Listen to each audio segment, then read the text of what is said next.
Many years ago, someone shared with me the concept of the gift of going second. I cannot claim ownership, and yet I can't even remember where I read it. I just know that it has deeply impacted me to this day. And so, I thank the anonymous source and want you to know that it has shaped my life in a positive way. But back to the story.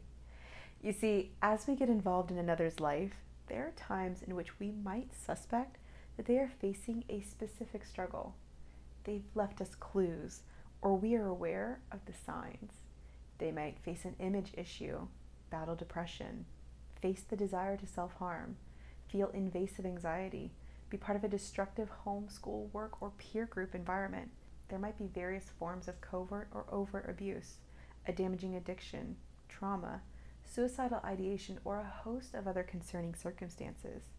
And we may not know how to talk about these things, nor know how to open the door for someone to share openly and honestly about where they are in their life. We might be a friend or family member, or we might even be a support worker, meaning someone who is consistently around other stories. While we might anticipate unsurfaced feelings, thoughts, or influences which affect those we are seeking to support, we might also feel ill equipped or lost in what the next step is in knowing how to be there for someone. This is not because we don't care. In fact, many times the way that we love, care for, or provide support for someone freezes us from acting because we fear hurting them further or doing something wrong. It is actually brave to step into the story when the outcome is unknown. Yet our goal at Change Your Narrative is always to step into other stories well. I believe the gift of presence helps us to stay in the discomfort of others' pain, even if we do not know what to do. We can always seek resources and find a solution, but most of the time, someone just needs us to be there and remain there while they try to find the words and ways to share. Often, by remaining present, someone will share with us in a natural way, and yet there are other times in which it might feel like the individual wants to talk and they don't know how to begin. This is where the gift of going second can serve as the crack in the door. You see, many times it is easier to be able to say, "Me too," than it is to start a conversation which the topic discussed may or may not be welcome. This means when we begin a meaningful conversation by sharing some of the relatable portions of our own story, it gives a way for someone else to go second and then share theirs. This idea was what spurred on some of the foundational work for the book I'm Changing It.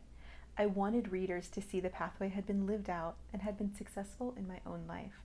I was honest about some of my past and current struggles, yet did so in a way which was open enough to relate, yet simple enough to let the story remain as a means to serve them versus just tell my own stories. Striking this balance can be difficult, and yet it is a process that I invite you into. In the same way that the end of each of the 20 concepts within the Change Your Narrative video-led pathway ends with each section entitled, "What This Means for Me," and "What I Hope This Means for You," I believe you are able to use this same template as a means for you to give others the gift of going second. When you tell someone else how you were able to change your own story, it gives them permission and a path to change their own. Since you are in a position of guidance, mentorship, support, or leadership with the individual you're working with, be sure to always keep your focus on the individual and not on your past or present challenges. While your own story of overcoming past challenges is good to share in a moment in which you are giving someone the gift of going second, or sharing how you work through an issue, it is key for an individual to know that they are receiving care and guidance and that they are not required to be the one giving care. Our goal is to be a trustworthy author, someone who helps point the individual in a positive, healthy direction. I am grateful and proud of each of you who are out there seeking to make a difference in the lives of others. I believe that together we can help those within our sphere of influence to find the hope, healing, and directional guidance that they need in order to shift an incomplete story towards truth.